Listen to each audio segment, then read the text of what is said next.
My brothers and sisters, I don't know about you, but darkness has a profound effect on me.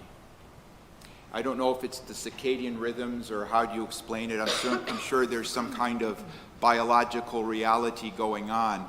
But when it gets dark, I just want to shut down. And I find that particularly acute in the changing of the clocks.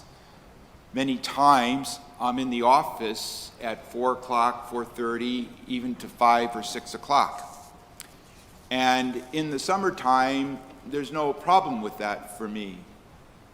But when it starts to get dark out at 4 o'clock, 4:30, there's this kind of like stress I begin to feel inside. It's like I gotta get home. I gotta go to bed. Even though I don't feel tired, there's this call to go to sleep, even when it gets dark at 4:30, 5 o'clock. And same in the morning. The darker it is outside in the morning, much more difficult for me to get up and face the day, even though I know the day is coming. Even though I know that the sun is a little bit late, but it's coming.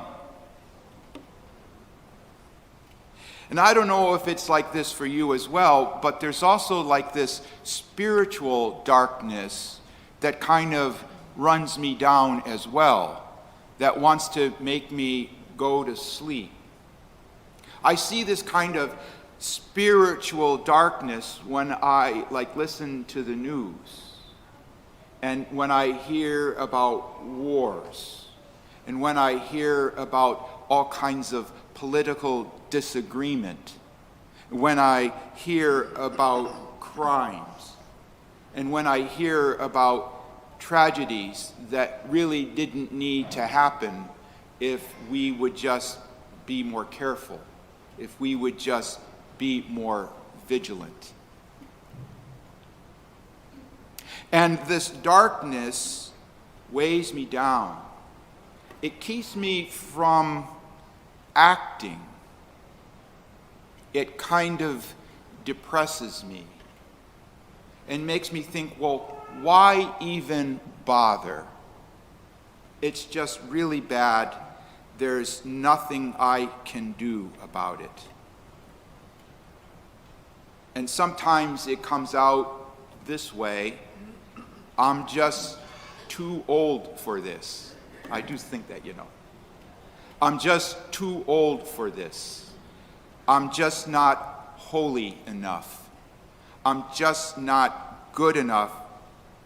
What can one person do?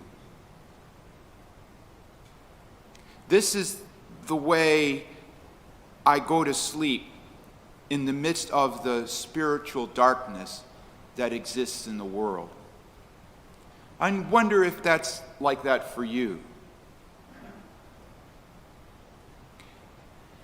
The gospel, or all of the scripture readings today, speak to us of a way of being awake, even in the darkness, living in light amidst the darkness, and the transformation that can bring about.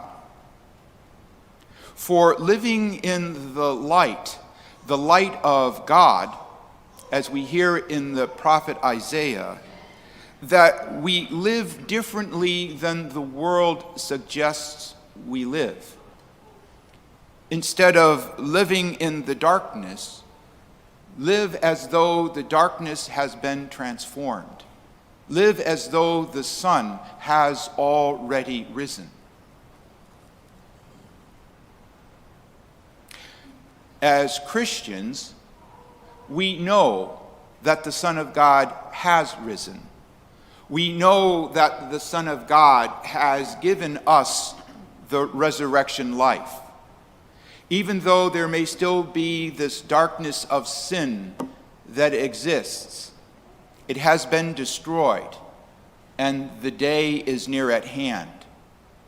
Yet though it is dark, we live in the light that Christ has already given to us. This is the season of Advent, reminding us of the light that Christ has already given to us, even though there is much darkness that God needs to still remove from the world and rescue us from it. But we as church, we who are responding to the call of Christ through our baptism, are called to live as though it were day, to live as children of the day, children of the light, and radiate a life different than the darkness of life that we see. I am inspired by the Ukrainian people in the way that they live their life now. They are an example of living in the day, even though it's night. I hear many accounts, as I'm sure you have as well, of how they just keep on living in spite of the war.